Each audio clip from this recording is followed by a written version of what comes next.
사연을 읽어볼게요. 자랑은 아니지만 전 집안일을 아예 못해요. 집안일을 하느니 차라리 야근을 하고 돈을 더 벌겠다라는 주의예요. 그러다가 10년을 넘게 자취하며 살던 남편을 만나 결혼해 바깥일은 제가, 집안일은 신랑이 하기로 암묵적으로 합의 보고 서로 만족하며 살고 있어요. 제가 훨씬 잘 벌어요. 결혼은 작년 8월에 했는데 명절 때 시댁을 이번에 처음 갔어요. 작년 가을에는 시국 때문에 겁내시는 시댁에서 오지 말라셔서 못 갔고, 이번 설 때는 설날 전에 어머님이 확진자와 동선이 직접적으로 겹쳐서 격리 때문에 오지 말라셔서 안 갔어요. 다행히 확진은 안 되셨어요. 명절 지나고 찾아뵈어서 룸으로 된 곳에서 외식한 게 끝입니다. 이번 추석 때는 전부 2차 접종까지 끝낸 상태고 해서 드디어 첫 명절을 시댁에서 보내게 됐어요. 가자마자 느낀 게 뭔지 아세요? 거지 같다입니다. 일단 눈치 보는 신랑을 절대 부엌에 못 들어오게 합니다. 대놓고 못 들어오게 해요. 신랑이 시어머님 저리 가셨을 때 후딱 들어와서 어깨 주물러 주면서 미안하다. 내가 할게. 라고 하면 어느 순간 와서 눈을 부라리십니다. 가서 아빠나 도와. 라길래 저도 눈치 보여서 저리 가 있으라 했어요. 그리고 저랑 시어머님 둘 다 한마디도 안 하고 이거 해라. 저거 해라. 라고 하시면 정말 못하지만 네 하면서 잔심부름 하고 있는데 친척분들이 오시기 시작했어요. 시국 때문에 한 번에 안 오시고 한 가족이 오면 상 차리고 치우면 또 그 다음 집이 오고 또 그 다음 집이 오고 하루 종일 음식하고 상 차리고 치우고 하니 사람이 너무 빡치는 거예요. 손에 익지 않으니 너무 힘들었기도 했어요. 조카 며느리들은 당연히 아무것도 안 하고 저랑 시어머님만 한 번도 못 앉고 밥도 제대로 못 먹고 일만 하는데 사람이 부글부글하니 화가 나서 신랑 불러서 그냥 도우라고 했어요. 그러니까 어머님이 또 눈부라리면서 방구 너는 거실 가서 어른들이랑 있어. 라길래 어머님 왜 자꾸 도와주지 못하게 하세요? 라고 따지니까 다른 사람들이 보면 욕해. 명절 1년에 2번인데 넌 이것도 못하니? 우리 집안 사람이 됐으면 그 집안 가풍에 따르는 거야. 라면서 입으로 방구를 끼시길래 아, 네. 그럼 저도 친정 가면 신랑도 저같이 일해도 되겠네요. 저희 집 가풍은 남자도 일하자주의라서요. 라고 하니까 허참. 이렇게 크게 소리 내시더니 잠깐 나 좀 보자. 라고 하시길래 싫은데요? 라고 했어요. 좋은 소리 못 들을 게 뻔한데 그걸 듣고 있기 싫었거든요. 그러니까 그럴 거면 친정이나 가버려. 네 멋대로 살아라. 라길래 네, 안녕히 계세요. 이러고 옆에 있는 신랑 버리고 나왔거든요. 그리고 지금까지 시댁 연락 한 통도 안 받고 내 편 들지 않고 쩔쩔매는 신랑한테 화나서 그냥 시댁에서 살아. 이러고 집 비번 바꿨습니다. 100% 대출 없이 제 집입니다. 일주일 지나면 화 풀릴 거라 생각했는데 안 풀리네요. 일이요? 할 수 있습니다. 그 하루 이틀 왜 못해요? 그런데 사람 취급을 못 받은 게 화가 나요. 당연스럽게 노예처럼 일 시키고 존중도 못 받은 게 화가 납니다. 이런 취급 받기 싫어서 많이 해가고 더 해갔는데 똑같네요. 신랑한테 심하게 하는 건 맞는데 초장에 너가 이러면 난 이래 라고 보여주지 않으면 계속 어떡해. 이러면서 어줍잖게 방관할 것 같아서 더 심하게 하고 있어요. 만약 이게 싫다면 같이 못 사는 거죠. 다들 참고 사는데 제가 지랄 맞은 건가요? 다음 사연입니다. 시어머님께 제가 사과드려야 하나요? 명절 때 시어머님과 큰 소리로 언쟁이 오갔어요. 제가 정말 잘못한 건지 사과드릴 건 드리는 게 맞는지 여쭤봐요. 최소한 간략하게 적고 싶은데 궁금해하실까봐 소개 간단히 하자면 결혼 1년차, 아이 없고요. 양가 도움 없는 반반 결혼, 맞벌이입니다. 급여 비슷하고요. 지난 명절이 결혼 후 저에게는 시댁에서의 첫 명절이었어요. 설 때 교통사고로 제가 입원해서 못 갔거든요. 이후 퇴원 후 방문했고요. 시댁과는 차로 15분 거리. 추석 당일날 아침 9시 정도에 도착. 도착하자마자 국이랑 김치에 간단하게 아침 먹고 바로 음식했어요. 대뜸 어머님이 동태포 뜬 거 한 바구니 주시곤 부치라고 하셨어요. 3시간 동안 젓만 부쳤어요. 시간이 정확한 게 오후 1시 조금 넘어서 따르르르르르르릉. 방순이 전부 치고 있냐? 따르르르르르르릉. 나는 먹기만 하는 중인데. 부럽지, 부럽지. 친구한테 전화가 왔거든요. 전부 치느라 전화는 못 받았는데 그때 시간 봤습니다. 동태전에 꼬치전, 버섯전 이거 혼자 다 하는데 3시간 정도 소요. 어머님은 이미 벌어진 술상에 전 갖다 주시면서 합석. 동서가 한 명 있는데 아이가 갓 돌 넘어서 아이 보고 있었어요. 전 다 부치고 바로 잡채했는데 야채는 어머님이 다듬어 주시고 제가 하나하나 볶고 무치고 했어요. 이후 뒷정리까지. 이때 시간이 오후 4시경. 그 후 저도 앉아서 음식 먹었어요.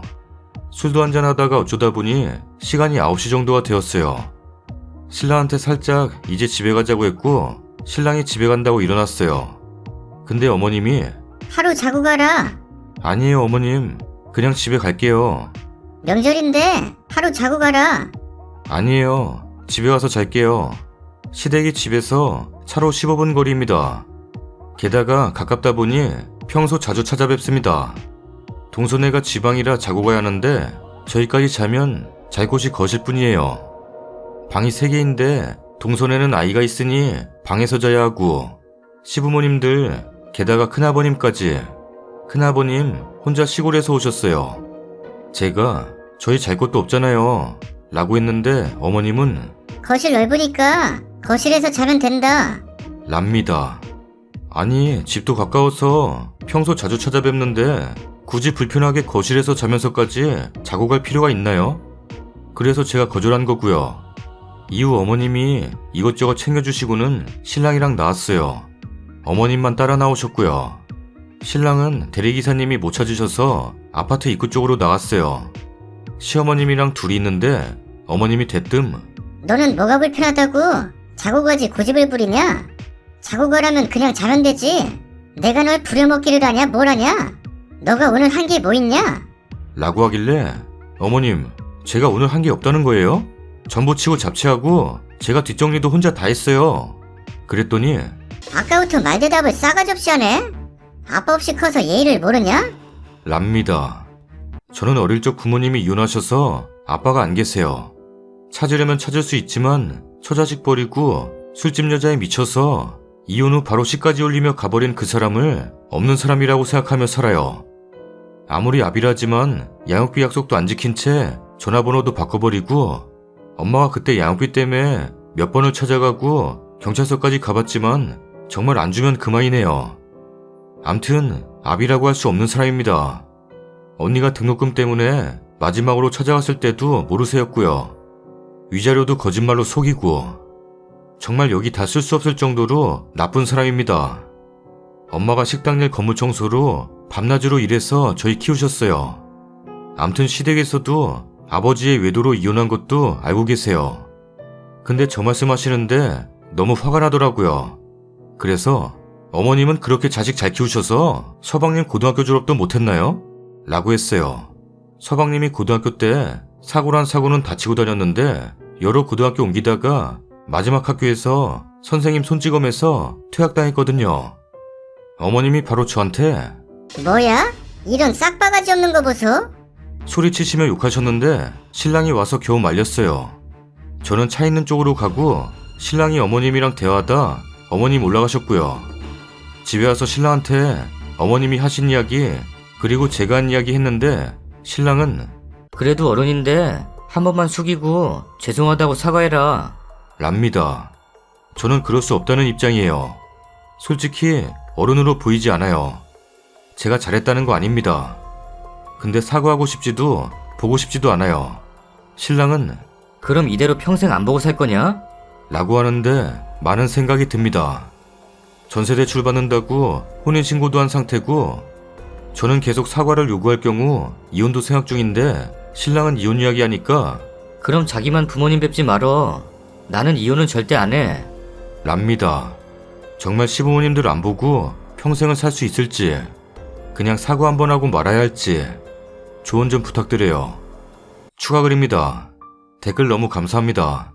그리고 주작 아닙니다. 전을 당일에 하냐고 하셨는데 시댁은 그렇게 하던데요. 시댁은 제사가 없습니다. 아버님이 넷째이시고 시골에서 제사 지냅니다. 그래서 본문에도 적었다시피 전도 3가지만 하고 나물류 안 하고 전, 잡채, 소갈비 이게 다예요. 겉절이 같은 건 시어머님이 미리 해두셨어요. 일하는 시간이 길어졌던 건 전 종류는 적었지만 정말 양이 많았어요. 솔직히 음식하면서 제가 힘들다고 느낀 부분은 없었어요. 제가 워낙 음식하는 걸 좋아하기도 하지만 본문에 적었듯이 제가 결혼 첫 설에 참석 못한 부분이 있어서 혼자 다 한 것도 있어요. 근데 저는 일한 부분 다 떠나서 저한테 아빠 없이 자라서 예의를 모르냐고 하신 말이 충격입니다. 두 번째는 이 상황을 다 아는 신랑이 어른이라는 이유로 사과하라고 한 거. 물론 저도 그때 어떻게 생각이 났는지 서방님 고등학교 얘기를 했지만 제가 그리 잘못한 건지 모르겠습니다. 이 글 링크는 신랑한테 보내줄 거예요. 제 편이 많아서가 아니라 제가 어느 부분에서 화가 나고 다른 분들의 공감도 신랑이 알았으면 좋겠어요. 결혼은 둘이 좋다고만 하는 것이 아니라 집안끼리 하는 거라는 말, 그 집 부모도 보고하는 거라는 말, 지금 뼈저리게 느낍니다. 저도 댓글처럼 거지 같은 집안에서 살아서 할 말은 없지만 저는 저를 탓하셔도 저는 시어머님이 100번 1000번 잘못했다고 생각합니다. 신랑이 여기서 더 시어머님께 사과하라 한다면 저는 여러 방면으로 알아봐야겠죠. 이혼이라는 게 쉬운 것도 아니라는 거 알았거든요. 암튼 내일 신랑한테 링크 보내고 추후에 생각해 볼게요. 정말 본인 일인 마냥 댓글 달아주셔서 너무 감사해요. 저는 언니가 속상해할까봐 언니한테도 이야기 못하고 이곳에 글 올린 건데 정말 감사합니다. 안녕하세요, 썰닭입니다. 요즘 시간이 물 흐르듯 가네요. 엊그제가 토요일인 것 같은데 벌써 목요일이에요. 이러다 금방 가을 오겠어요. 그러다 또 금방 겨울 오고. 겨울 싫은데? 여러분은 어떤 계절을 좋아하시나요? 구독하기 눌러주세요. 참 별 되도 않은 걸로 이혼한다 하실 분도 있으시겠지만 저는 더럽고 치사해서 더는 못 살겠어요. 이 글은 흔들리지 말자는 결심을 굳히기 위해 쓰는 글이라고 생각해주세요. 연애 6년, 결혼 2년차. 5년이 해외 장거리였고 그 탓에 세세한 서로의 식성이나 습관 등을 미처 파악하지 못했습니다. 각자의 휴가에 맞춰 여행을 하는 게 대부분의 데이트의 전부였고 그때도 사소한 다툼은 있었지만 서로 배려하고 넘겼어요. 저는 삶은 계란을 좋아합니다. 간식으로 삶아두고 먹을 정도이고 딱히 가리는 음식은 없지만 민물 생선이나 생미역 등 비린 것을 잘 못 먹어요. 우유 같은 유제품은 좋아합니다.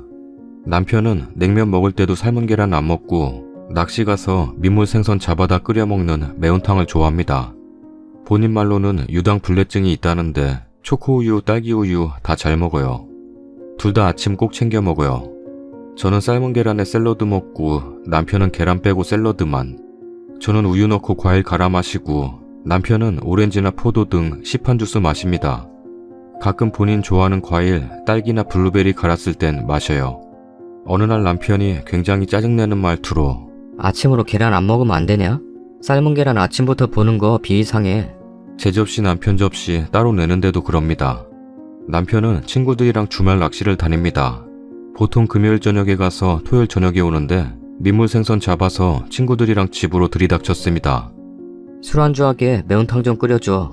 남편이 손질 다 해주고 저는 양념하고 끓이기만 하면 됩니다. 물론 비려서 간도 제대로 못 봐요. 한번 해주니 당연한 듯 들이닥치길래 싫은 소리 했더니 그거 딱 하나 해주는 게 뭐 힘드냐? 라면서 화냅니다. 친구들 중 남편과 한 명만 기혼이에요. 토요일 저녁에 와서 술 진탕 마시고 다들 거실에 뻗어자면 남은 매운탕에 수제비나 라면 끓여 먹고 해장하고 일요일 점심때쯤 돌아갑니다. 집을 비우기도 해봤습니다. 그랬더니 지들끼리 알아서 먹고 놀다가 치우지도 않고 일요일 저녁까지 놀다가 우리 집에서 씻고 출근합니다. 우리 부모님 해외 사세요. 시부모님은 40분 거리 사시는데 어머님이 반찬 준다고 지하철 갈아타고 오십니다. 오시면 그 반찬에 같이 저녁 먹고 주무시고 그 반찬에 우리 아침 차려주시고 출근하고 나면 집 청소해주시고 그 반찬에 저녁 먹고 집에 가십니다. 일주일에 한 번씩. 그러고도 2주에 한 번씩 모시고 식사해야 돼요. 아버님이 다리가 불편하신데 테레비에 메밀국수 나왔는데 그 집 맛있겠더라. 하면 주말에 모시고 그거 먹으러 가야 됩니다. 차로 2-3시간 거리는 기본이고 곰탕 먹으러 갔다가 1박 2일하고 온 적도 있어요. 이런 것도 그냥 넘겼습니다. 싸워봐야 내 입만 아프고 싫은 소리 해봐야 달라지지도 않아요. 근데 요즘 들어 부쩍 저 먹는 거에 싫은 소리를 하기 시작합니다. 같이 떡볶이 시켜 안주 삼아 먹는데 같이 온 계란 내 앞접시에 놓고 먹는데 갑자기 비 상한다고 숟가락을 바닥에 집어 던지네요. 어느 날은 바나나 얼려둔 게 조금 남았길래 딸기랑 같이 갈았습니다.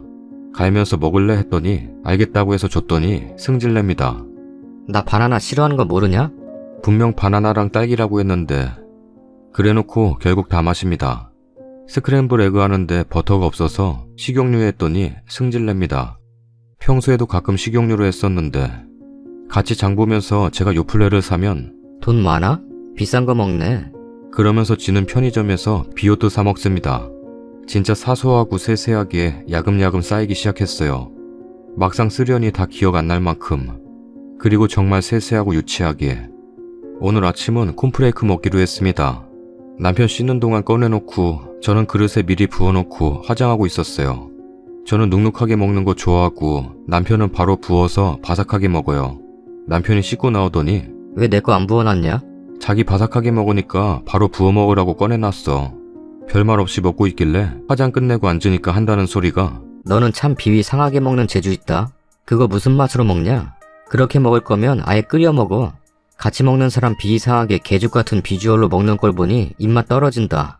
그래서 말을 왜 그따구로 하냐 하니 너 먹는 걸 보니 좋은 소리 안 나와. 라면서 온갖 승질 다 내면서 출근합니다. 그러고 있다 좀 전에 엄마가 전화와서 받았는데 아침은 먹었냐고 묻는 소리 듣는데 그냥 눈물이 터지네요.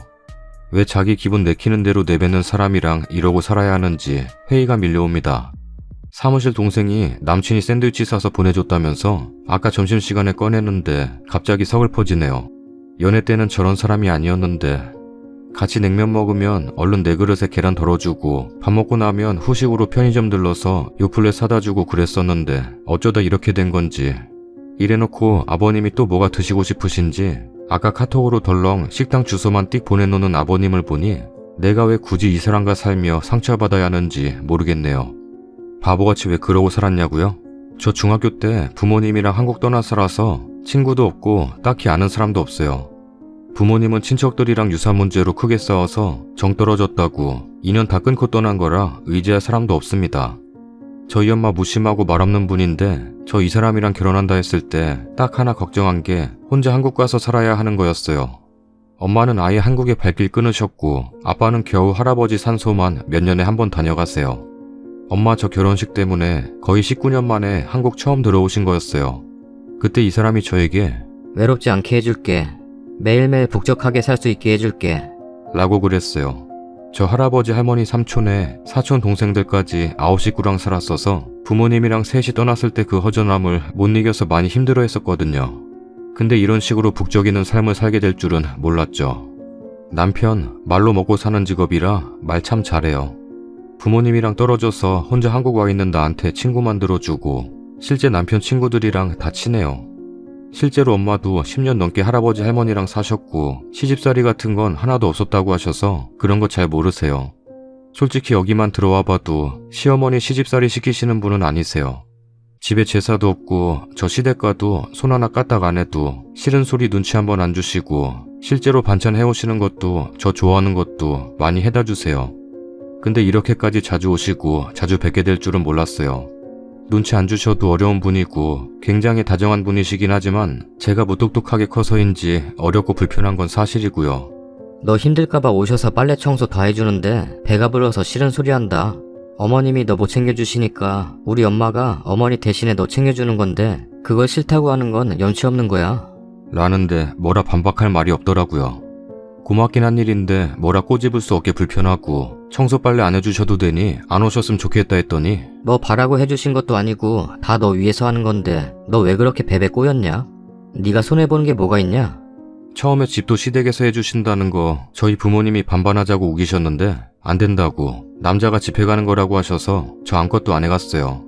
저랑 장거리 하면서 남편 나름대로 결혼 준비한다고 가구나 가전 좋은 걸로 사둬서 제가 딱히 살 것도 없었고 한국 와서 남편 차 바꿔주고 제 차 한 대 산 게 제가 해온 전부라서 뭐 합의 이혼 안 해도 손해볼 건 없죠. 그냥 차랑 다 놓고 가고 싶어요. 은근 아이 바라셨는데 아예 꿈도 못 꿀 상황이었으니 다행이라고 해야겠죠. 아버님 주소 보낸 카톡에 답 안 했더니 나 낚시 약속 있어. 모시고 다녀와. 라고 보내놓은 카톡 보니 갑자기 우라가 치미네요. 저 혼자서 모시고 여기저기 다닌 적 많아요. 그래서 그냥 무작정 받아보고 싶어져서 퇴근하자마자 그냥 서해왔어요. 아는 데도 없고 아는 것도 없고. 저는 그냥 성격이 무던해요. 좋게 말해 무던한 거고 그냥 무뎌요. 감정선이 높낮이가 없어요. 그냥 그런가 보다 저런가 보다 하는 편이고 또 크게 화가 잘 안 나요. 운전하면서도 화가 난다는 걸 이해 못하는 편이기도 하고 살면서 화를 내봤다 하는 기억도 크게 없고 소리질러 싸워본 적도 없어요. 반면 남편은 예민하고 사람 좋아하고 감정선이 널뛰기를 하는 편이라 연애 때도 쿡 찌르는 말 하긴 했어도 돌아서서 미안하다 사과하고 자기의 현재 감정이 왜 그런지 세세하게 설명해주는 사람이었어요. 근데 어느 순간부터 설명이 사라지고 그냥 혼자 쿡 찔러놓고 자기 할 거 하더라고요. 처음엔 그냥 찔려도 아야 하고 아물었는데 굉장히 얕고 작게 쿡쿡 찔리다 보니 어느 순간 그게 아물지를 않더라고요. 그냥 혼자 굶었던 것 같아요. 한 달에 한두 번 저러다 보니 어느 순간 저도 같이 짜증내고 목소리 높아지고 못된 소리 하게 되고 처음에는 안 그러던 애가 화내니까 놀라기도 하더니 이젠 제가 화내면 웃어요. 웃긴가 봐요. 아마 남편이 보기엔 제가 화내는 게 어설프겠죠. 이혼하고 싶다고 말하면 부모님은 그래 너 하고 싶은 대로 해 하실 분들이에요. 두 분 다 그냥 성격이 무디세요. 저보다 더 아마 이유도 묻지 않고 내가 그러는 이유가 있으려니 하실 분들이라 그냥 이혼하고 말씀드리려고요. 말없이 하는 첫 외박인데 되려 덤덤해요. 낚시하러 가느라 집에 안 가본 건지 남편 아무 연락 없네요. 권태기 그런 걸까요? 정말 제가 먹는 게 꼴보기 싫어진 걸까요? 여자? 있든 말든 상관없어요. 질투가 없어서 그런가 권태기라는 말은 슬픈데 바람이라는 거엔 아무 느낌 없어요. 피고 싶었나 보다 딴 사람이 더 좋은가 보다 나 싫다는 사람은 나도 됐다 싶어요. 그냥 혼자 답답했어요. 혼자서 술도 좀 많이 마셨어요. 아무도 모르는 곳에 털어놓고 싶었어요. 제가 여기 있는 글들 읽으면서 공감하기도 하고 안타까워하기도 하면서 혼자 얼마나 답답했으면 여기에 글을 적을까 했던 그 마음을 이제야 이해하면서요. 말할 사람이 없기도 하고 익명이라는 게 얼마나 솔직해질 수 있는지 아니까. 솔직히는 바보 같지만 저런 말들 들으면서도 아직도 남편 사랑하는 것 같아요. 웃기게도 어제까진 이혼이라는 생각 크게 안 하고 살았어요. 그냥 오늘 저 사람 기분이 또 뾰족한가 보다 하고 혼자 몸살이고 있어요. 혼자 기분 풀어져서는 실실거리면서 애교 부리는 거 보면 스르르 풀어지고는 했었거든요. 근데 어제는 되게 복잡하더라고요. 종일 일에 집중 안 되고 지난 못된 말들, 행동들, 표정들만 생각나서 그러다 문득 내 스스로가 너무 안쓰럽고 안타깝고 또 지쳐가고 있구나 싶어서 이혼하고 싶다. 이혼할까? 이혼해도 괜찮을까? 머릿속에 이혼만 맴돌다가 확신이 필요했어요. 이러다가도 집에 가서 남편 보면 풀어지고 혹시라도 남편이 미안하다 다신 안 그럴게 하는 뻔한 거짓말하면 그래 다men 그러지마 하고 넘겨버릴까봐. 그래서 글 적고 싶었어요. 답은 알고 있는데 누군가 딩동댕 정답입니다 하고 확인해주길 바랬어요. 감사합니다. 힘이 됐어요. 댓글입니다. 남편이 이혼하고 싶어 환장한 것 같아요. 소원 좀 들어줘요. 님한테 정 떨어진 것 같아요. 먼저 차요. 이혼 그까짓 거 아무것도 아닙니다. 왜 이런 취급받고 살아요? 님도 귀한 자식이에요. 바람났거나 정 떨어졌거나 둘 중 하나네요. 괜히 시비 걸고 매사 쓰니가 하는 짓들이 다 꼴보기 싫은 것 같은데 각자 좋아하고 먹는 스타일 다른데 이제 와서 더럽다, 입맛 떨어진다, 사사건건 보기 싫은 거 보니 이혼 진행하심이 좋겠네요. 지 아빠 먹고 싶은 거 다 먹으러 다녀주는데 고마운지도 모르는 인간이네. 결정은 본인 몫이지만 객관적으로 볼 때 님 신랑은 가까이에 님 편 들어줄 사람이 없으니 만만해서 막말하고 정도를 쉽게 넘어서는 것 같습니다. 님은 감정에 기복이 없고 웬만하면 다 받아주니 점점 더 만만해진 거고 자기 위주로 길들이는 거죠. 친구 없고 가까이에 부모님 안 계시다는 이유로. 아마 그런 이유가 님이랑 결혼 결심한 이유기도 하겠죠. 본인과 다른 수더분한 님 성격도 마음에 들었을 테고 님이 지르지 않으면 점점 더 만만해져서 더 함부로 대하고 지 입맛대로 길들일 겁니다. 참고 살 수 있다면 님은 남은 인생 60년 넘게 남편 막말 들으면서 가스라이팅 당하며 살겠죠. 사랑이요? 글쎄요. 그것도 중요하지만 가족들 간에도 존중과 배려가 우선이어야죠. 지 기분 좋을 때 살살거리며 잘해주고 수틀리면 온갖 짜증과 막말과 무시하며 지 입맛대로 길들이려는 사람이랑 수십 년을 어떻게 삽니까? 잘못 아무것도 없으니 혹여라도 자책하지 말고 마음 졸이지 말고 이혼했으면 좋겠어요. 저도 딱 남편분 같은 남자 만나봤었는데 저런 부류는 딱 누울 자리 보고 발 뻗는 스타일이에요. 연애할 땐 금지옥엽이다가 결혼하고 편해졌으니 막대하는 거예요. 이 여자도 이제 내가 편해졌다고 편한 모습으로 집에서 활개치고 다니는 모습이 보기도 싫어지는 거고 요즘 같은 세상에 이혼이 뭐가 흠이에요. 저런 사람 고쳐 쓰지도 못해요.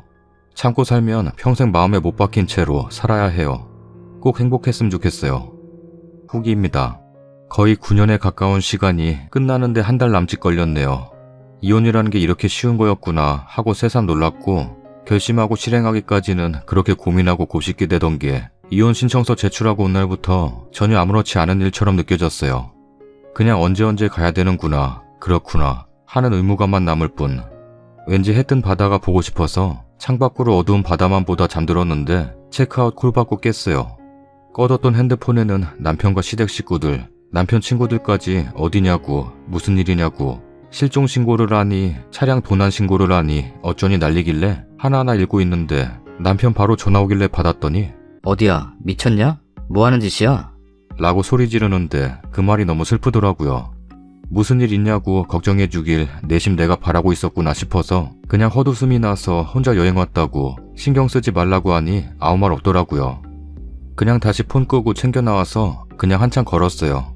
그러다 문득 나 걷는 거 되게 좋아했었는데 연애 땐 밥 먹고 소화하자며 손 꼭 잡고 30분씩 같이 걸어줬었는데 하는 혼자 감상해졌는 지난 생각들만 나더라고요. 멍청하게. 집에 갔더니 시부모님 다 와 계시고 저 보자마자 호들갑 떠시면서 무슨 일이야? 어디 있었어? 라고 하시는데 그냥 그랬어요. 저 이혼할래요 하고 눈물 날 줄 알았는데 호들갑 떠는 두 분 뒤에서 멍하게 있는 남편 얼굴 보니 그냥 그 말이 나왔어요. 저희 둘 막 번갈아 보시면서 두 분이서 눈치만 보시는데 남편이 그래. 딱 그렇게만 말하고 두 분 모셔다 드린다고 데리고 나가더라고요. 아, 저 사람 정말 이혼하고 싶어서 그랬구나. 정말 이혼하자는 말 나한테서 나오게 하려고 그랬었구나 싶어서 그냥 그 자리에 앉아서 한참 울었어요. 살면서 제일 많이 울어본 것 같이. 그렇게 한참 울다가 잠들었나 봐요. 침대더라고요. 짐 챙겨서 나간다고 서류 보낼 테니 다음 주에 접수하러 가자는 카톡 남겨져 있고 일사천리라는 말이 이럴 때 어울리는 말 같진 않지만 그렇게 이혼했어요. 내일 갈까? 다음 주에 법원 가는 거 알지? 한시해봐. 라는 업무보다 더 단답인 문자 몇 번만으로 그냥 그렇게 너무 쉽게 이혼했어요. 허무할 정도로 쉽게요. 중간에 어머님이 집으로 찾아오셔서 저 좋아하는 걸로 저녁 차려주셨어요. 그냥 아무 말도 없이 마주 앉아서 먹는데 눈물이 나서 다 먹질 못했어요. 다 죄송하다고 저도 계속 사과하면서 울고 어머님도 제게 미안하다고 우시고 그렇게 계속 울다가 가셨어요. 택시 잡아드린다고 나섰더니 남편이 기다리고 있었더라고요. 모셔다 드리고 다시 모셔가려고 기다렸다면서 그냥 낯선 사람처럼 저한테 목례하는데 황당하더라고요. 그리고 나서 마지막 날 진짜 이혼 확정되고 그렇게 왜 이혼하자고 하는 건지 말하지도 듣지도 알지도 못한 채로 그렇게 이혼했어요.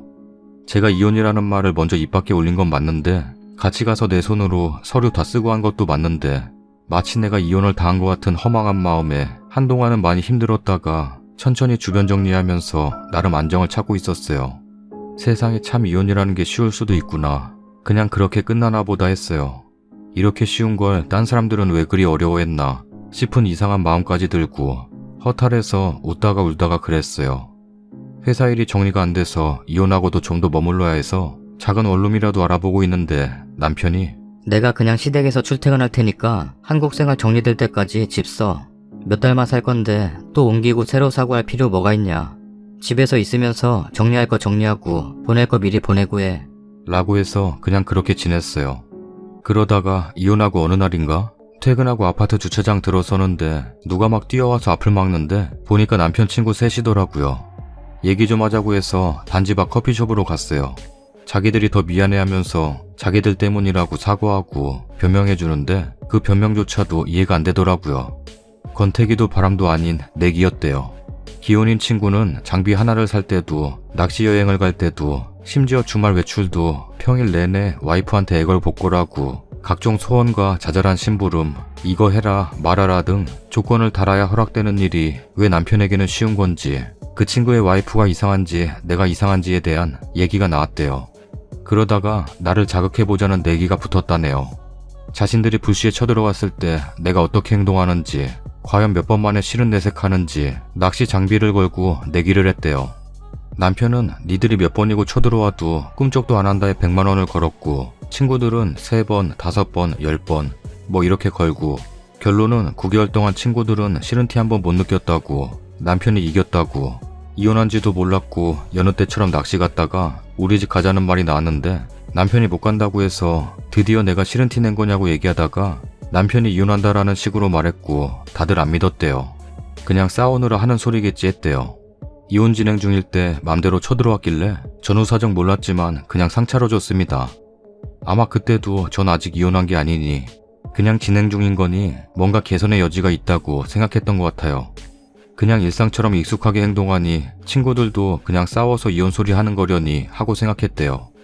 그러다 만났는데 이번엔 남편이 진짜 안 된다고, 진짜 이혼했다고 하니 자기들도 너무 놀랐다고, 미리 몰라서 미안하다고, 자기들 때문이라고, 남편이 별말을 안 해서 이유도 못 들었다, 설명해달라고 자기들이 변명이라도 해주겠다고 하는데 내가 왜 내 친구도 아닌 남편 친구들한테 하소연하고 그들의 변명을 들어야 할까 싶어 우리끼리 얘기할 테니 돌아가시라 하고 남편한테 전화했어요. 벨 2번 정도 울렸을까?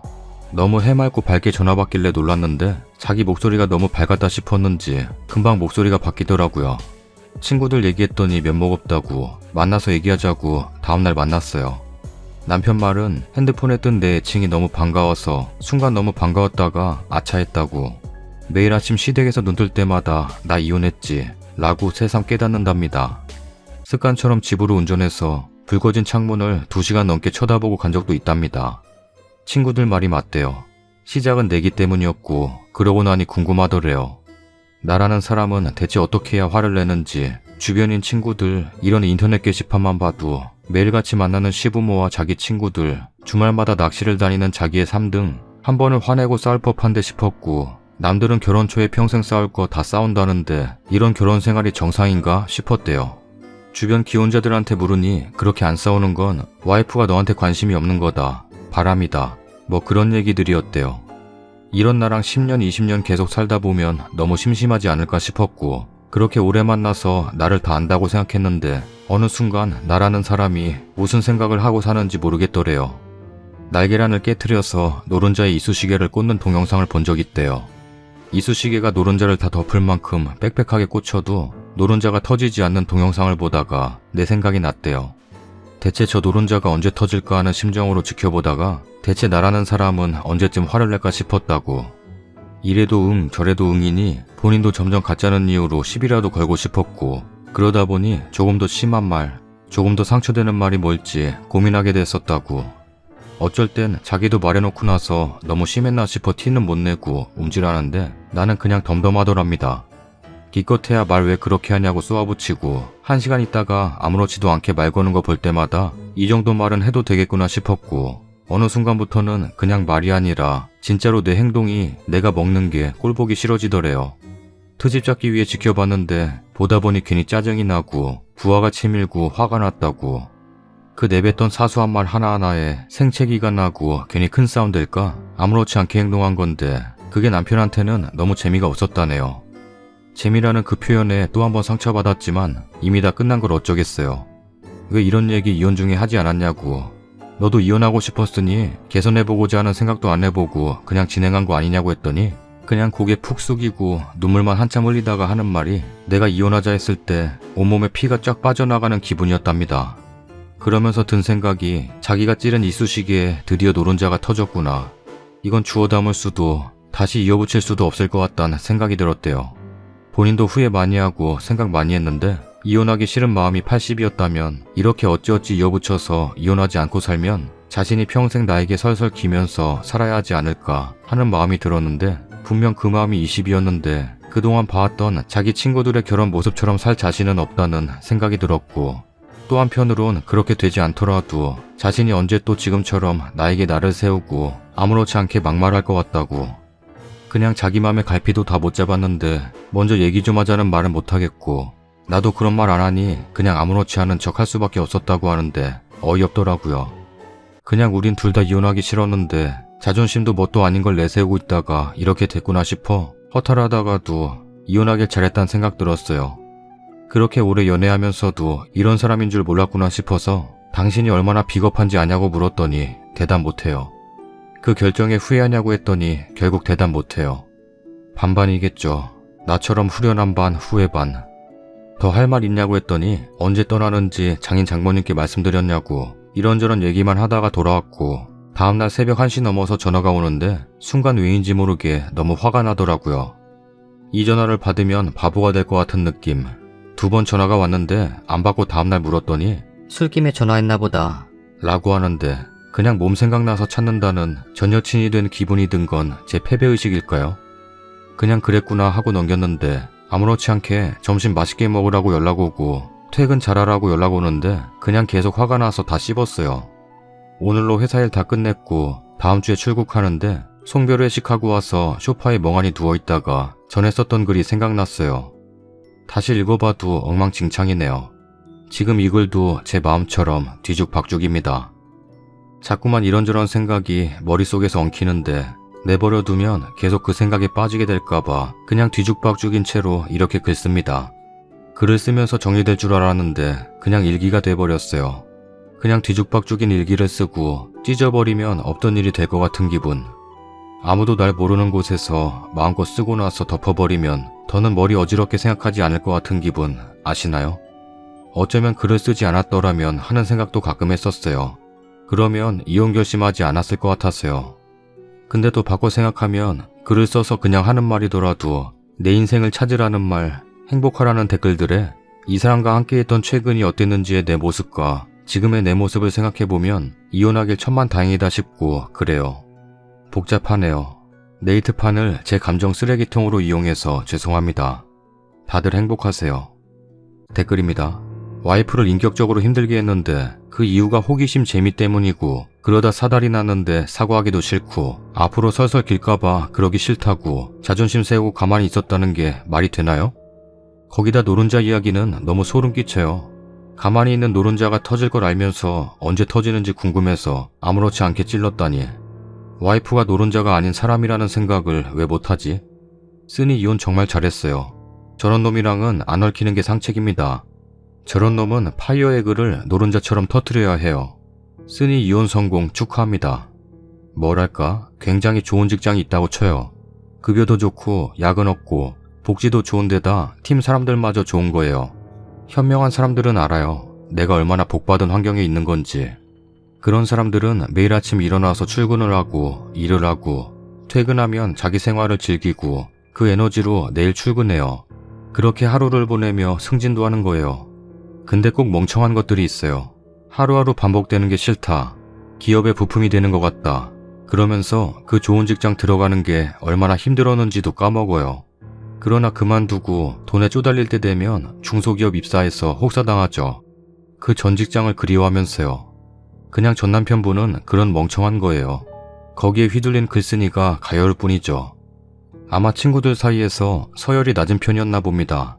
그래서 허세 부리느라 와이프 막대해도 난 이렇게 떠받들여진다 자랑하고 싶어서 더 함부로 대했을 것이고, 친구들도 자기 집 자기 와이프한테라면 절대 못했을 행동들을 전 남편한테는 했던 겁니다. 덤덤하게 써내려갔지만 많이 혼란스럽고 복잡하고 갈피를 못 잡는 글쓴이의 심정이 너무 마음이 아프네요. 이럴 때는 우선 팩트만 생각하세요. 남편은 무던하게 모든 걸 받아주고 사는 글쓴이를 고맙게 생각하지 않는 인간이었다. 친구들의 내기 도발에 자기 와이프를 감싸주고 최고로 만들어줘야 할 유일한 대상인 남편이란 사람이 동조해서 그 길고 긴 내기 기간 동안 글쓴이를 테스트해왔다. 이혼하자는 말이 나왔을 때 가슴은 철렁했지만 알량한 자존심으로 매달리지 않았다는 것은 그만큼 자신의 삶에 있어 글쓴이가 큰 부분을 차지하진 않았다는 거. 그 후 돌이킬 수 있는 시간적 여유가 충분했음에도 매끄럽게 이혼이 진행됐다는 것은 감정이 말랐다는 거. 이혼이라는 큰일 겪으면서 심신이 많이 황폐해지셨겠지만 어차피 그냥 살았어도 절대 행복해지진 않았을 거예요. 이제는 걷기를 좋아했었던 사랑받을 자격이 충분한 한 여자로 돌아왔으니 자기 자신에게 집중하고 돌보며 새 삶을 사시길 진심으로 기원합니다. 남의 일에 배나라 감나라 할 수는 없지만 이혼 잘한 것 같네요.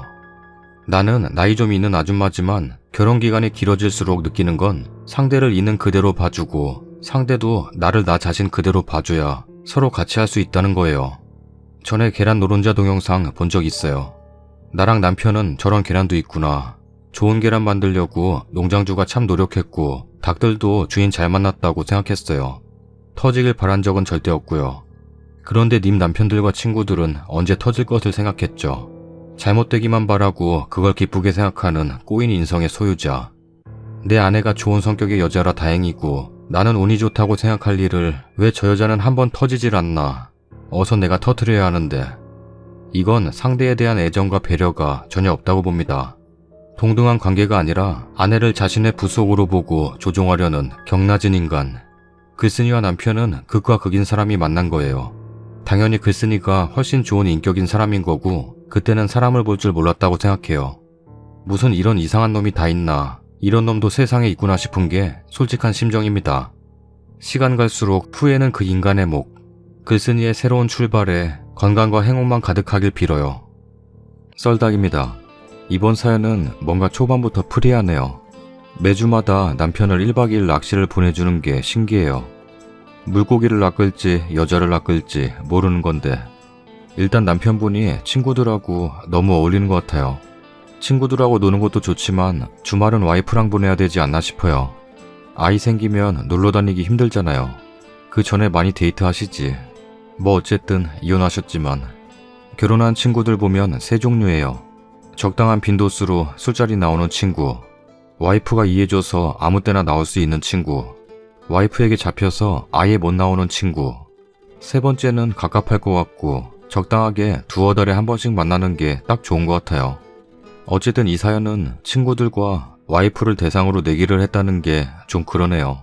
내가 당했다고 생각하면 실망감이 더 클 것 같아요. 저런 얘기는 왜 한 건지 모르겠네. 아무튼 이거 보시는 분들 중에 배우자 매주마다 1박 2일 외박 허락해 주실 분이 과연 있을까 싶어요. 없다에 한 표? 2표. 자기야, 나 친구들이랑 1박 2일 여행 다녀와도 돼? 안 돼. 구독하기 눌러주세요. 자기야, 나 회사에서 1박 2일 워크샵 가기로 했어. 안 돼. 구독하기 눌러주세요. 자기야, 나 친구네 아버지 돌아가셔서 장례식장. 안 돼. 구독하기 눌러주세요. 다음 사연입니다. 얘기를 쓰려니까 씁쓸하면서도 짜증이 밀려오고 한편으론 잘 된 것 같아서 이래저래 씁니다. 전 27이고 남친은 31살입니다. 궁합도 안 본다는 4살 차이. 남친 집은 경상도이고 저희 집은 충남입니다. 저희는 서울에서 같은 회사에 다녔고 사내 커플이었죠. 연애도 3년 조금 넘게 했습니다. 결혼 얘기는 2년 전부터 나왔지만 예비 시어머니께서 남편 사주에 지금은 결혼할 때가 아니시라면서 계속 미뤄왔었어요. 저희는 상견례 할 때부터 삐그덕거리더니 결국 결혼 2주일 앞두고 파혼하고 남친과도 영원히 빠이빠이 했어요. 첫 번째 상견례 할 당시 저희 부모님은 경상도까지 가셨습니다. 남친이 식당 예약을 했고요. 근데 친구분이 돌아가셨다는 이유로 상견례에 안 오셨습니다. 그때 저희 부모님도 어이없어 했지만 참고 식사도 안 하시고 다시 차를 돌려서 집으로 향했습니다. 남친은 돈은 돈대로 날렸고요. 두 번째 상견례 할 당시 저희 부모님이 또 내려가셨습니다. 네, 이번에는 순탄이 되더군요. 하지만 문제가 생기네요. 시어머니가 방구는 5대 독자예요. 아직 결혼시킬 마음은 없지만 여자 나이가 있고 아니 시킵니다. 뭐 대충 이런 식으로 말씀하시더군요. 그리고 한 달 정도 후 식날짜를 잡았습니다. 결혼식은 저희 부모님이 편하신 충청도 쪽으로 하자더라고요. 그리고 어머니들끼리 한 번 더 만났습니다. 남친이 어머님들 모시고 저희 서울집으로 오셨지요. 예물과 예단 뭐 이런 거 상의하시기로요. 남친의 월급은 받으면 생활비 빼고 모두 시어머니한테 드렸다고 합니다.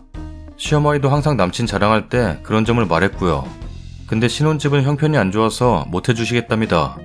내후년에 결혼하는 거면 해줄 텐데 어차피 자기네는 급한 게 아니라서 못 해준다고 하네요. 그래서 저희 엄마도 그런 간단하게 준비하자고 했죠. 그리고 한 가지 포인트. 시어머니께서 그러셨습니다.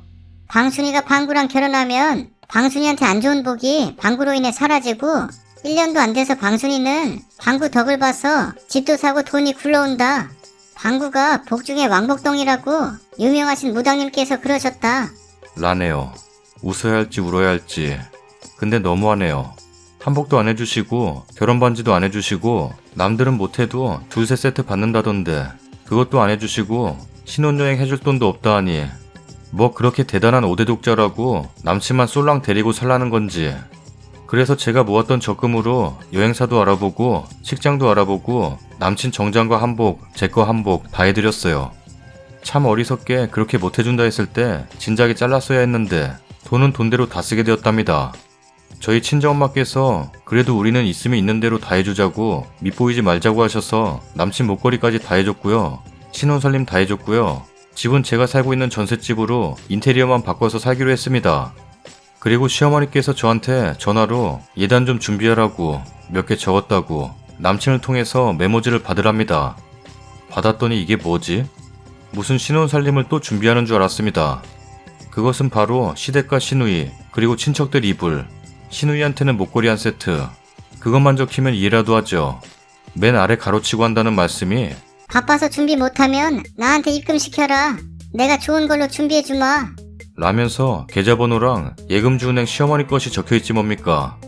그걸로도 남친과 싸우고 결혼하기 싫다는 생각뿐이었는데 남친은 시어머니한테 꼼짝도 못하는 성격이라 말 꺼내도 씨알도 안 먹히고 저희 친정엄마도 속상하시지만 그래도 어쩌겠냐고 해달라면 해줘야지 하고 시누이 목걸이 세트는 빼고 해주셨습니다. 그렇게 웨딩 촬영도 하고 모든 결혼 준비가 끝나가는 과정에 시어머니께 남친이 전화를 했습니다. 여행 경비는 좀 챙겨주세요, 어머니. 이랬더니 식장비 계산해야 되는데 무슨 경비냐? 없다. 라고 딱 잘라 말씀하셨다네요. 그리고 저희 엄마한테 그날 저녁 전화로 사돈댁 편하시라고 대전에 식장 잡았으니까 식대비 부담하실래요? 아니면 식비는 반반 부담하고 버스 대절비를 부담하실래요? 버스 대절비나 식대비나 둘 중에 하나 부담하세요. 이랬다는 겁니다. 정말 해도 해도 너무하시지. 남친한테 바로 말했습니다. 식장을 저희 부모님 쪽으로 잡아달랬으면서 아무것도 안 해준다면서 또 그것까지 우리 집 보고 다 계산하라면 어떡하냐고. 우리 집은 뭐 부자냐고 했더니 남친이 설마 우리 엄마가 그럴 리가. 라고 합니다. 예, 저도 압니다. 저희가 임의대로 식장을 저희 유리한 쪽으로 잡았다면 버스 대절비 정도는 드려야 한다는 걸요. 하지만 시어머니께서 이쪽으로 잡으라 하셨고 만약 저희 집 임의대로 했다면 저희 부모님도 충청도로 이사간 지 이제 1년 되신 거라 원래는 서울에서 잡아야 되는 게 맞습니다. 결국 시어머니께서 식비 계산 안 할 거면 이 결혼 못 시킵니다. 라고 하시고 저희 부모님도 참다 해도 너무하시네. 안 봐도 비디오야. 결혼 생활이 되겠냐? 라면서 저를 설득하셨어요. 설득할 필요 없이 저도 안 하겠다고 했습니다. 돈은 날렸지만 오히려 홀가분하네요. 저도 사람인데 사랑받는 며느리 되고 싶고 저 이뻐하는 시어머니 계셨으면 하는데 이건 뭐 2주 남겨놓고 파혼했습니다. 결혼 준비하면서 느낀 거지만 말 한마디 못하고 지엄마 뒤에서 숨는 남친도 참 찌질해 보이고 결혼 없자 하셔서 그렇게 하겠다 했더니 시어머니는 방순이 너가 위로금 줘야겠다. 방구 인생 네가 망쳐놓은 거니까 3년 연애한 위로금 주고 결혼한다고 소문 쫙 돌려서 방구 이제 언제 장가갈지도 몰라. 너 고소할 거야. 라네요. 정말 이상한 아줌마네요. 빨리 이 꿈에서 깨어나고 싶은 마음이 간절할 뿐.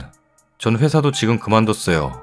친구들한테 결혼 파토 났다고 문자 전송해서 오지 말라 했는데 자꾸들 전화 오고 문자 오네요. 말하기도 귀찮고 창피한데 저 정말 잘 끝낸 건가요? 부모님께도 너무 죄송하네요. 댓글입니다. 남자가 더 웃겨. 저걸 또 받아서 갖다 주는 건 뭐야? 저런 바보인 거 사귀는 동안 몰랐어요? 이제라도 알게 돼서 님 인생 건진 거다 생각해요. 줬던 예물이고 뭐고 싹 다 돌려받으세요. 완전 그 예비 시어머니였던 분 이상한 여자네요. 3년 연애했다고 결혼 못하면 7년 8년 이상씩 연애했다가 헤어진 사람 다 결혼 못하겠네요. 완전 못된 발언이죠. 해줬던 이불 세트나 여튼 돈 들어간 거 다 돌려받고 오세요. 적선하는 것도 아니고. 이러니까 몇 대 독자니 금쪽 같은 우리 아들 하는 집에는 여자들이 안 가려고 하죠. 어머니들 집착이 쩔어서. 여자도 자기 집에서는 금쪽인데 헛소리하는 집들 정말 짜증나죠. 거기에 남자가 마마보이 기질이 쩔어서 자기 엄마가 뭔 말만 하면 덜덜덜거리고 곤란한 일 생기면 엄마 뒤로 쑥 숨고 그러면 누가 데려갈지. 거기다가 모아놓은 돈도 없다니 한심하네요. 나이 한참 아래이고 여자인 저도 적금 꾸준히 부어서 돈 모으고 있는데 나이는 나이대로 먹은 남자가 모은 돈도 없는 주제에 5대 독자라니까 코웃음만 나오네요. 그 아줌마 돈에 환장했나봐요. 님 남친은 뭐래요? 파혼하자니까 파혼하재요? 님 참 잘하셨어요. 바리바리 싸서 결혼해달라고 매달려도 안 가질 5대 독자가 뭐 그리 잘났다고 저렇게 개념이 없는 건지. 자기 아들 결혼에 돈 한 푼 안 들었으면서 결혼 파토 났다고 위로금 달라고요? 정말 제대로 정신 나간 아줌마군요. 그 아줌마 5대 독자가 무슨 판검사쯤 되는 벼슬인 줄 아는군요. 자기 엄마 말에 찍소리도 못하고 뒤에 숨어있는 그 찌질이랑 지금이라도 끝난 걸 천만다행으로 생각하세요. 어떤 분 말씀대로 결혼 파토 최고 잘한 결정입니다. 님 아껴주고 예뻐해줄 훌륭한 시부모도 많으니까 힘내시고요. 아, 제일 중요한 거 해준 거 다 돌려받으세요. 미쳤다고 그 집에 좋은 일이에요? 당장 전화해서 너가 잘난 아들 당신 치마에 꽁꽁 싸매고 사시라고 예단이며 뭐며 다 해준 거 다 받으세요. 진짜 꼭이요, 제발. 저런 시어머니가 TV나 영화 말고 실제로 존재를 하긴 하는구나. 당장은 마음이 씁쓸하겠지만 돈 몇 푼 날린 거 너무 생각하지 마세요. 개같이 꼬일 뻔한 님 인생이 풀린 겁니다. 뭐 때문에 그렇게 배짱 튕기는지 알 수가 없네. 위로금은 아가씨가 받아야지 웬 헛소리. 빨랑 받을 거 받으시고 어여 핸드폰 번호 바꾸고 잠적하세요. 저런 우유부단한 남자는 어디 덜떨어진 여자나 주워가라 하세요. 추가 글입니다. 에고, 제 글이 메인에 떴네요. 이왕이면 좋은 글을 올려야 되는데 말이죠. 그래도 많이 위로가 되네요. 속도 후련하고요. 감사해요. 그리고 저도 제발 이런 얘기는 소설이었으면 하는 바람이에요. 하지만 현실이라는 거. 남친한테 전화가 계속 오길래 제가 그랬죠. 결혼은 물르기로 했으니까 우리 집에서 해준 거 다 달라고. 근데 찌질스러운 이 자식이 또 지엄한테 말했는지 걔네 엄마가 저한테 전화가 왔네요. 위로금을 주지는 못할 망정 줬던 걸 달라고? 에라, 더러워서 준다. 가져가고 내 눈에 띄지 마라. 라네요. 그래서 저도 어차피 막장이니까 막 나갔어요. 아줌마 아들이 나랑 결혼하면 주는 거지 결혼도 안 하는데 그걸 왜 주겠어요? 암튼 방구한테 물건 하나도 빼지 말고 다 주고 나한테 전화하지 마세요. 이러고 끊고 남친한테 한 20분 정도 있다가 전화가 왔어요. 물건 준다고 만나자길래 얼굴도 보기 싫으니까 택배 보내라고 하고 끊었죠. 주소는 문자로 남겼고요. 근데 자꾸 문자 오네요. 잘만 하면 자냐고 문자 오고 잡생각 좀 끝나고 밥 좀 먹을라 하면 문자로 헛소리 짓거리고 그랬더니 이젠 문자로 장편소설 쓰시네요. 문자 봤으면 답장 좀 해달라고. 욕 나오네요, 생각할수록. 그리고 모르는 번호로 전화가 와서 받아보니까 이거 나원참. 신우이라는 잘나신 분께서 고소 안 할 걸 다행으로 알아라. 내가 쫓아가려다가 네 인생이 불쌍해서 참는 거야. 방구 같은 게. 라네요. 그래서 또 한마디 날리고 잽싸게 끊었어요. 네 동생이나 챙겨라. 끝난 여자한테 문자로 징징대고 있으니까 짜증난다. 라고 했는데 남친은 무시하고 자꾸 전화오고 문자로 미안하다. 내가 시키는 건 다 할게. 요짓거리하고 자빠졌네요. 핸드폰 부셔버리기 직전이에요. 아우, 정말 잘 선택했네요. 결혼 파토난 거 다시 한번 제 자신한테 잘했다고 칭찬해주고 싶네요. 저희 엄마는 상종할 인간들 아니라고 물건 받고 이사가라고 하네요. 해코지할 것 같다고. 제가 정말 화가 난 이유는요. 남친 엄마가 결혼 끝나고 아버님 차 바꿔드린다고 했다네요. 그게 아들 가지고 장사하는 거지 그게 뭐랍니까? 없으면 없어서 못해주는 거 이해하겠지만 풀 뜯어먹을 정도로 가난한 집구석도 아니면서 일부러 안 해주고 더 받으려고 욕심부리고 뭔 놈의 배짱을 그렇게 부리는지. 암튼 여러분들도 결혼하실 때 신중한 선택들 하세요. 좋은 시부모님들 참 많습니다. 저희 사촌 언니들 보면요. 그런 감기 조심하세요. 그건 그렇고 남편 미행했더니 모텔로 가네요. 시어머니 화끈하네요. 왔다, 제목부터 재밌는 냄새가 솔솔 풍기네. 이건 썰닭 사연 중에 베스트 오브 베스트라는데 지금 당장 안 볼 수가 없겠다. 완전 역대급 사이다의 최고봉이래. 썰닭이 강추한다고 꼭 보셨으면 좋겠대. 보러 가자.